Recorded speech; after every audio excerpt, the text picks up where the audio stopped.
പാല കോട്ടയം ജില്ലയിലെ കിഴക്കൻ മലയോര മേഖലയിലെ ഒരു പ്രധാനപ്പെട്ട പട്ടണമാണ് പാല. ഈ കാണുന്നതാണ് പാല ജൂബിലി. മീനച്ചിൽ നദി പാല പട്ടണത്തിൻ്റെ മധ്യത്തിൽ കൂടി കിഴക്ക് പടിഞ്ഞാറായി ഒഴുകുന്നു.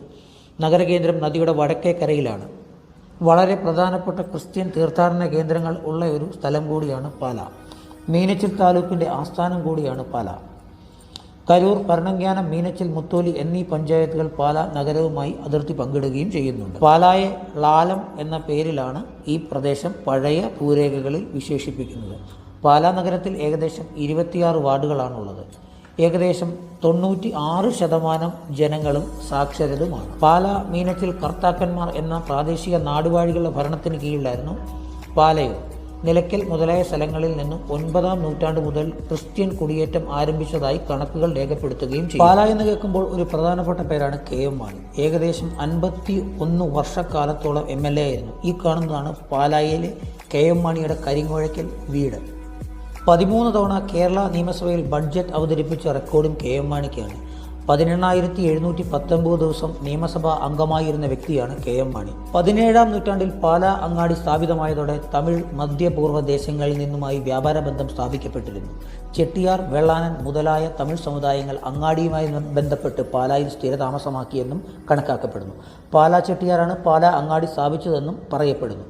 1749 മാർത്താണ്ഡവർമ്മ തെക്കുംകൂർ പിടിച്ചടക്കിയപ്പോൾ അതിൻ്റെ സമാന്തര രാജ്യമായ മീനച്ചിലിനെയും തിരുവിതാംകൂറിനോട് ചേർത്തു എന്നും അറിയപ്പെടുന്നു. 1947 ഉത്തരവ് പ്രകാരം വില്ലേജ് യൂണിയനായിരുന്ന പാലായെ നഗരസഭയായി ഉയർത്തുകയും ചെയ്തിട്ടുണ്ട്.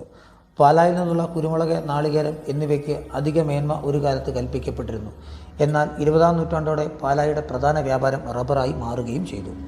പാലായിലെ റബ്ബറിന് ലോക ഭൂപടത്തിൽ തന്നെ 1-ാം സ്ഥാനമാണ് കൽപ്പിക്കുന്നത്. ഏറ്റവും ക്വാളിറ്റിയുള്ള റബ്ബർ എന്നറിയപ്പെടുന്നത് നമ്മുടെ ഈ കൊച്ചു കേരളത്തിലെ കോട്ടയം ജില്ലയിലെ പാലായിൽ നിന്നും തന്നെ. എരുമേലി, ശബരിമല, ഭരണങ്ങാനം, രാമപുരം, കടപ്പാട്ടൂർ എന്നീ തീർത്ഥാടന കേന്ദ്രങ്ങളിലേക്കും പ്രമുഖ വിനോദസഞ്ചാരമായ വാഗമണിലേക്കും പാല വഴിയാണ് പല സഞ്ചാരികളും കടന്നു പോവുകയും ചെയ്യുന്നത്.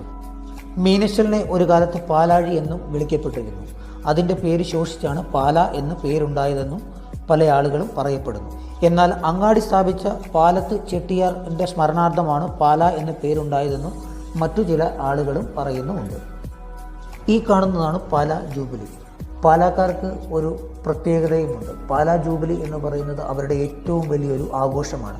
പാലായിലെ മാതാവിൻ്റെ തിരുനാളിനോടനുബന്ധിച്ച് പാല നഗരത്തിൽ ചെല്ലുന്ന ആളുകൾക്ക് അത് മനസ്സിലാവുകയും ചെയ്യും. ഏറ്റവും ശ്രദ്ധേയമായ ഒരു പാലായിലെ മുഖച്ഛായയാണ് പാല ജൂബിലി.